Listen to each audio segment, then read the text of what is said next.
So right now with us, all of you should probably be very familiar with. We've got Lights, and Lights has been, Lights, hello, how's it going? Thank you for, Can you hear me? thanks for your commitment with World Vision over the last several years, and thanks for participating again with us in the 30-hour famine.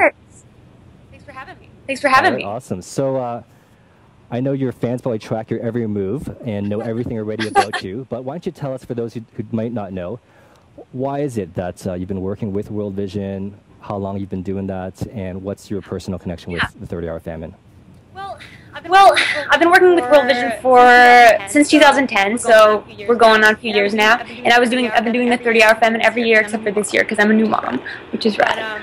But I guess having grown up a missionary kid in the Philippines and Jamaica, I recognized that there was an extreme need for change in our world in a big way, and I saw that World Vision wasn't only out in the field making a difference, but they're mobilizing people all around the world to want the same thing. And I thought that was really amazing. I remember first landing in the Philippines when we first got there. I was 6 years old, and kind of descending in over Manila and looking out, and there's poverty as far as the eye can see. A lot of these people are going without the basics, and as a result, their kids are forced into dirty and degrading work, and then the cycle continues. And I remember just kind of being overtaken by seeing that, and was like, how do you fix that? On this scale, how can you go in there and do anything? So my dad was in the field every day, and I grew up kind of around those kids, and they're the most generous, fun-loving, sweet,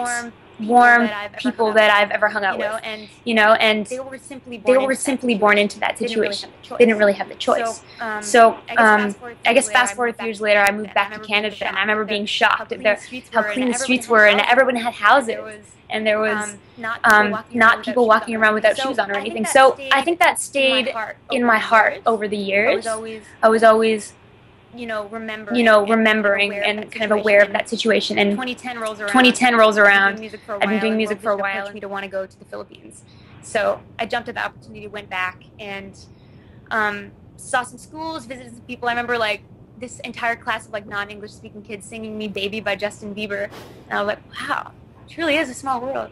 Mm-hmm. But yeah, and I actually met teachers and professionals that started out as sponsored kids, and kind of realized on that trip that I kind of finally understood that you can't fix a city, but you can break the cycle of poverty for young people by providing food like everybody, like you guys are all doing now, opportunity basics. I mean, Joao, is that how you say his name, Joao? Mm-hmm.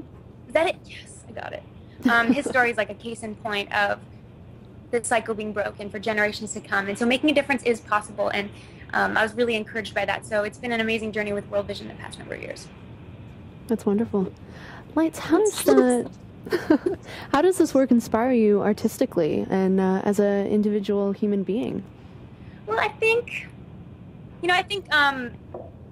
understanding that there's more important things in the world than just my issues, having been raised in that scenario and feeling the reality of what's happening, which everybody's doing right now. They're feeling the pain in their stomach, which brings it all home. I think understanding that that's a reality puts perspective beyond just what's in front of you, and that becomes important for when I'm writing songs. It should always be meaningful, and it should always be sung with conviction and love, because otherwise, what's the point? Why given a talent and do nothing with it?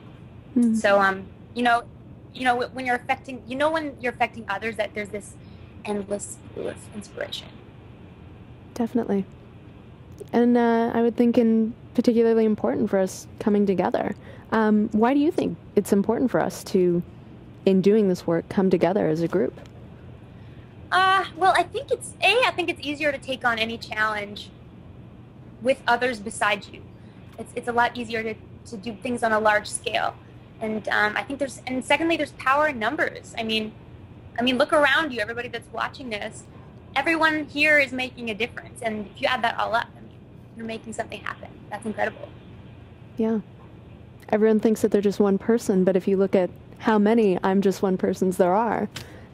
What's that? Everyone thinks that they're just one person, but if you take everyone who believes that they're only one person and put them together, absolutely, you have the world able to do something. Absolutely, and I think that's so important, to mobilize the people around you to want the same thing as you, so that you can have that kind of support structure, so that you can make the difference, because you are making a difference. It is possible to make change, you know, even if it is on a small scale. It changes people for generations to come, so keep it up. I'm so proud. Awesome. Thank you so much, Lights. So a few other questions I guess we had was around, I'm not sure if you've been tweeting. I think some of your fans have been retweeting a whole bunch of stuff. Yeah, I've been tweeting. Yeah, you've been... See hunger, see these? See hunger. Oh, yes. Represent. Oh, I guess I need to as well now. Yeah, Yes. where's yours? Come on, there we go. All right. Yeah, Solidarity lights. good, yeah, here we are. Suddenly I'm seeing hunger too. Yeah. Suddenly you're seeing it all new. I'm seeing differently now. Yeah, I wonder, I don't know if you're comfortable answering this question, but just like how, just even as a new mom, like how the issue of hunger and poverty might feel like. Oh, well, that's a huge thing. I mean, suddenly you're directly responsible for somebody's life. And that puts things into so much more of a serious matter. And you think about all the other mothers out there that maybe don't have access to the things they need to take care of their child. And I mean, that's a very scary thought for me, especially being a new mom. So thinking back to kind of when I went back to the Philippines and saw that there were things being provided for their children and how happy the parents were, it all makes sense. Just a little bit more, you know? Mm-hmm. Yeah, for sure. In your own life, when this issue does kind of come into contact with you, I mean, how does the idea of famine and of hunger affect your everyday life and your lifestyle, and how do you think young people can put that way of thinking into their everyday habits? Sorry, I'm having a bad connection here. Say that one more time. Oh, just wondering how the issue of world hunger and famine comes into your everyday life and into your lifestyle, into your buying habits, the kind of food that you buy, if you have a garden, and what you would suggest to young people moving onwards from the 30-hour famine right now. Well, yeah, it's always something that's kind of on your mind, and if you're aware of it all the time and constantly educating yourself on what's happening out there, well, I think, you know, doing your research and going on news sites and knowing what's happening, and even things like the typhoon that happened last year in the Philippines, and being aware of those situations where those people, they were, you know, going without the basics for a long time, and World Vision was in there and helping and doing a lot of things. If you're always cognizant of other people, and, you know, I guess it's a word called empathy, you're always inclined to make decisions based on that. And for me, in my everyday life, I mean, I sponsor a child. Her name's Mildred, and she's Filipino. She's rad. She didn't get affected by the typhoon, which is really good. Make sure I checked. But, you know, donating to that and taking a little bit of what you earn and passing that on. And every now and then I'll go in the World Vision gift catalog, and you can buy, like, goats and fruit trees and those kind of things. And then talking to other kids that are getting involved, too, and inspiring them in their path, because everybody needs a little bit of encouragement, especially reinforcement when they're trying to do something great. And I think that everybody that's watching this right now is probably feeling pretty troubled in the tummy right now, but I want to encourage everybody and let you know that you are making such a huge difference, and to think and to remind yourself of that, because sometimes you can forget because you're not there. You're not seeing the change that's happening. But I think since 1992, World Vision's raised or for 30-hour famine rather, has raised like over $150 million for bringing food to hungry people. So that is a huge difference. So yeah, just being cognizant of encouraging other people and then doing your part along the way, and not taking advantage of the things that you're very blessed to have. Fantastic. Okay, that's awesome. What do you think of our new glasses? I love them. I had some last year too, because we did the 30-hour last year too, and I was like, damn, these are nice. Once you've worn them, I think you could sell them on eBay for quite a price. And I honestly think I'm like sweating in them right now. They're fucking up. You'll probably get a higher price. Yeah. Oh my goodness. Actual That's horrible. perspiration. I'll sell them and donate the funds.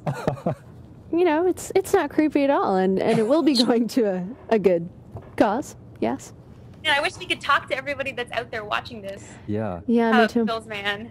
All right. So I think we do need to start wrapping up this portion of the show. But I wonder if you just have any final comments or words of encouragement for all the other famine fighters who are going hungry right now and are wondering maybe if this actually makes a difference. Any thoughts, final thoughts on your end?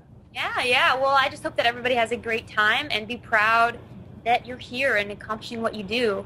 That's millions of people that are going to be able to eat because you're not. So take in that feeling and be proud that you're reaching past yourselves. And it's one of the best feelings out there. And when you're done with famine, tweet me tomorrow and let me know how it went.